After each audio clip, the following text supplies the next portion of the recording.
Member Hiri Koiari. Honourable Speaker, my question without notice is directed to the good Prime Minister. Mr. Speaker, the government's Connect PNG program established under the Connect PNG Implementation and Funding Arrangements Act 2021 commits a 5.6% of the annual national budget to infrastructure development, equating to over 1.1 billion kina annually from 2022 to 2027. In 2024 alone, the transport sector, including Connect PNG, received 2.059 billion, representing 21% of the capital investment budget. Meanwhile, the health sector was allocated 1.7 billion for recurrent and additional capital investment totaling 2.36 billion. Mr. Speaker, despite this, the reality on the ground is alarming. Our health system remains critically underfunded, with patients turned away due to medicine shortages, lack of hospital beds, and inadequate medical equipment. Mr. Speaker, it is widely known that health services in rural areas are collapsing. Yet the government has committed billions of building roads that many of our people may never use, considering the way the weather patterns have changed and roads keep deteriorating continuously. Last year, the National Department of Health faced enormous challenges. In the 2023 budget, the department requested 386 million, but received 236 million, leaving a 150 million shortfall over 12 months. By October, the situation had become critical. Funding shortages coupled with central bank delays in the approval of foreign exchange contributed to a visible shortage of medicines in nearly all health facilities. The country's vaccines budget was dropped by 25 million kina, forcing the department to seek urgent funding support from its international partners. Further, Mr. Speaker, the last publicly tendered contract for medical supplies was in 2019 or thereabouts, raising concerns that procurement is now being handled on in an ad hoc and non-transparent manner and on an emergency basis. In 2022, Mr. Prime Minister directed Health Department to shift the procurement process from to procurement processes with WHO-sanctioned manufacturers. Yet medicine shortages persist and hospitals continue to struggle and the primary health sector suffers every day. We have a point of order. Minister, what's your point of order? The good member seems to be talking about health matters, so is the question to the Minister for Health or the Prime Minister? The question is directed to the good Prime Minister, because it covers two other areas as well. Mr. Speaker. Honourable Member for Hiri Koiari, you may go ahead with your question. Thank you, Honourable Speaker. My question, therefore, are: 1. Mr. Speaker, how does the government justify spending billions on roads under Connect PNG when hospitals like basic medicines and rural clinics are closing due to lack of supplies and staff? Number 2, is it true that the last publicly tendered medical supply contract was in 2019? And if so, can the good Prime Minister confirm whether we are operating on an ad hoc emergency basis? And if so, what measures will be taken to immediately restore transparency and regular procurement processes? Number 3, the 2022 directive to procure medicines directly from WHO-approved manufacturers was meant to improve availability and quality. Given the ongoing shortages, does the Prime Minister concede that this approach has failed? If so, what alternative measures will the government take to ensure essential medicines reach our hospitals and clinics? And why is Connect PNG receiving guaranteed funding while the health sector is constantly in crisis mode, scraping from resources to keep hospitals running? Finally, in the eve of the elections 2022, the good Prime Minister with the former Governor for Central Province launched a billboard project at Bautama for Central Province Hospital. And the good Prime Minister also confirmed or advised the people of Central Province when this project will commence and if funding will be allocated at all in this term of Parliament. Because, Mr. Speaker, and how much this year will be allocated. In the 2022 and 23 budgets, there was 50 million kina, and none of it was released. Mr. Speaker, the only occasion I've heard of Connect PNG funding being used for healthcare or connected to between was admission by the Works Minister that Connect PNG money was used for his urgent medical treatment overseas. I hope the Prime Minister can clarify this for the people of Papua New Guinea. Thank you, Mr. Speaker. Honourable Prime Minister. All right, Mr. Speaker, I may like talk thank you long, Member Blong Hiri Koiari. We'll ask him a good series of questions. And I am conscious of the possibility of me consuming a lot of time in this, but it's important for public conversation. It borders and digs into where is priority of government in expenditures, whether we are compromising health at the expense of other sectors like Connect PNG. So if I could ask for tolerance of this Parliament for you to give me at least 5 minutes or 6 minutes to try to dig into appropriate answers to respond to these good questions. But firstly, Mr. Speaker, just on a side note, I've noticed, and being around since 2007, that we are losing decorum in this House, especially simple things in the ethic of how we stand up. Mr. Speaker, need not lecture you. You know it better than I do. But just some basic things. For instance, when a point of order is raised, you are entertaining that point of order. The person on feet is supposed to sit down. When you make your ruling, then he stands up again, instead of him responding straight on his feet. So these basic things, and you should also remind this House that this Parliament has certain decorums. This is not a club. This is not a social place. This is not a place of loud noise.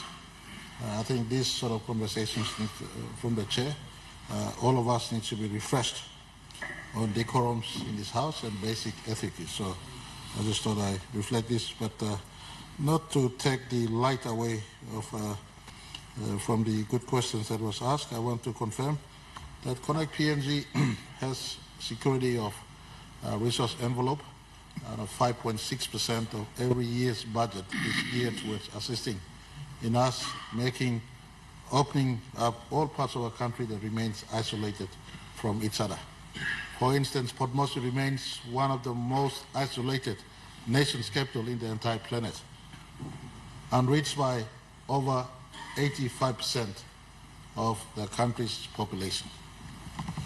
And so, do you keep it isolated forever? This is the nation's capital. But of course, cognizant to the fact that we need to do it properly, with responsibility to security of the nation's capital and the adjacent people and provinces. I want to give assurance to this Parliament that at no time do we intend to use Connect PNG, for instance, to be priority over other relevant sectors, like Health Department or Education for that matter, or any other allocations. I want to give assurance to this House through this question.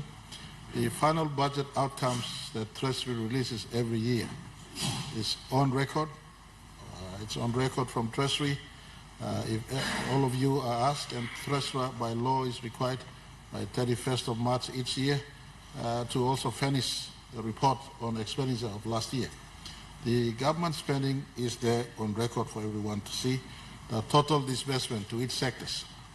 And we don't deliberately try to sabotage fund meant for health. Fund meant for health must go to health and has been going to Health Department. This Parliament does approve the expenditure plan of governments. Just like that, this government, for the last 6 years, funds have been approved. And the sectors concerned, Planning Department, Finance and Treasury, in liaison with the sectors concerned, work in the disbursements each financial year. And so disbursements has been taking place. I am not equipped right now with the actual disbursements from Treasury, Finance and Planning to the Health Department, but I could give assurance that we don't compromise Health Department and Health Sector Fund. Health Sector Fund does go, especially essential funds like for drugs and medicines. I will make it my business to get the health minister to relate to the country on the exact allocation and actual fund transfer for medical procurement.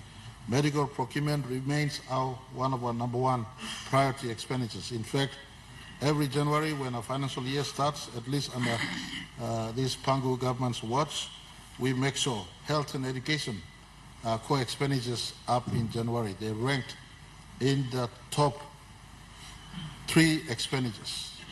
#1 expenditure is salaries. #2 expenditure is health. #3 expenditure is education.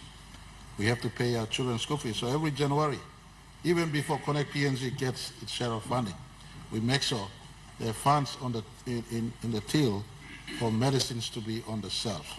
I do admit that in the structures we have, sometimes structural impediments does impede, especially on disbursements to health department and the health department in terms of procedures to actually procure for actual medicines to be on the shelf. That is one of the reasons why I'll be transparent. It is out on public notice already. Good guy, the current acting health secretary, but when his contract came up for review, Cabinet felt that some of these things must be relooked at again. So the current health secretary remains in job as in the acting capacity until we tally the process for leadership in the health sector. This government is cognizant to the need for health of the country not to be compromised. Lest we forget, we took office, ran straight into COVID-19. And through the travesty of COVID-19, we took the country out of COVID-19 into 2021, 2022, today 2023, 24. Despite the apparent weaknesses we carry through, we try our absolute best never to compromise the health of our people. There have been funding also. I want to relate to question number, question he put on infrastructure and especially Central Province. If I could respond, there have been funding transferred from Planning, Finance, Treasury to Health Department for health sector infrastructures. And so I have called for accountability on the spread and disbursements. Some of this funding were meant for provincial health as well as district health. It is not for spending a little here, a little there, a little neither. It has happened, and so we've asked for full investigation. All PHAs has received, in my view, in the last 3 years, over 60 million kina each, including Central PHA, on average. It may be less, maybe more. It may be less, maybe more. These are initial seed capital. If there is no plan, or if there is no land accessibility, they are work for PHAs because they are autonomous. PHAs are a creature that exists that has autonomous power. So PHAs should now, for instance, Central PHA, should have a clearest plan, the groundbreaking done already. This is the site, this is the design. We've received this 30, 40, 50, 60 million kina. Mr. Prime Minister, Mr. Health Minister, where are we? 6 hospitals we want to do that are still running around in the quagmire and the sense of Wegani, and I take full responsibility. I blame no one. I take full responsibility. Health ministers come, health ministers go. They expect Prime Minister to go down and push the wheelbarrow. I make policy statements up at the top. And so, but I take responsibility. 6 hospitals. Later this month, on 31st, I will have the greatest pleasure of being in Wabek to open a 600 million kina hospital, world-class. The previous government initiated. My government put over 500 million kina of that hospital. We don't break good programs, and I give commendations to the PNC-led government. They initiated this project, just like the courthouse. They initiated the courthouse. My government put 400 million kina the last 4 years in a courthouse that is fully finished, awaiting reopening, or opening rather. And so, like the Central Hospital, I do apologize to the Central people. Intention is there. We made the announcement. The system keeps running around. And I make no secret, that's why the health secretary is not reappointed. We're not going to carry people who will not follow instructions to run through. We make policy instructions, the system should be picking up and running with this one. So Central Hospital remains outstanding. Hela Hospital remains outstanding. South Hospital remains outstanding. Kimbe Hospital remains outstanding. Bougainville Hospital remains outstanding. So these were hospitals that were marked to go first, and then the other balance of hospitals will run. We want to deliver 22 provincial hospitals that is sitting there to address our people's needs, and then the rest we run through. In between those announcements in 2019, 2020, 2021, this government has transferred over 60 million kina each to all the PHAs. I asked governors of the House and members like the Honorable Member for Hiri Koiari, good question. It is within your work at the Provincial Assembly and the work of the governors to summon the PHAs. Some PHAs are working very well. For instance, ECP PHAs. They're working very well, so they assist the sector very well in that space. Some PHAs, governors, this government amended. Listening to popular cry, we amended provisions of the PHA Act so that there's a lateral relationship with your provincial administrators. You sit there as a chief accountable officer in the province asking PHAs, are we progressing matters? So not take away blame from our side when the provincial hospital is not being moved. It has always remained our intention for our Central Provincial Hospital. It pains my heart to see Central Province people who've gifted this country, our nation's headquarters, to sit under tents at the side of 3 Mile. And so, Honourable Member, your question is in order, and I will check where the process is in respect to Central Provincial Hospital. Central Province deserves a hospital. When the current leadership came in, current Madam Governor, she in fact wrote to us saying that let's downgrade the provincial hospital conversation, let's build up regional district hospitals. That was a call that came from the province, but I still remain affirmative that the province does need a hospital so that Central can remain into Central Hospital. I will respond back to this Parliament and to the Central people as to the status quo of what has happened in the Central Hospital plant endeavor. But to conclude, I want to say your third question on the direction on shifting away from the procurement at the Health Department to a WHO sanctioned providers of medical supply. We cannot compromise the standard of medicine supplied. We've shown discrepancies where orders were happening on the byways and sideways of Waigani. And so we said, stop this nonsense. Let's order straight from certified. We cannot compromise our people said certified WHO medical suppliers we have here or have internationally. Now it may have become impediment. It's something within the care of a health department. I'll get the health minister to report back to the country on the status of medical supplies, where procurement is coming from. But the intention was simple, Mr. Speaker. We saw elements of discrepancies, all manners of pharmaceutical companies were popping up here and there. It is becoming a scheme and scam. Traditionally was. We try to put a stop to this and get it straight from where it matters on procurement of drugs from reputable and recognized suppliers so that our people's health is not compromised. That was the intention of this policy direction from my office, and it still stands.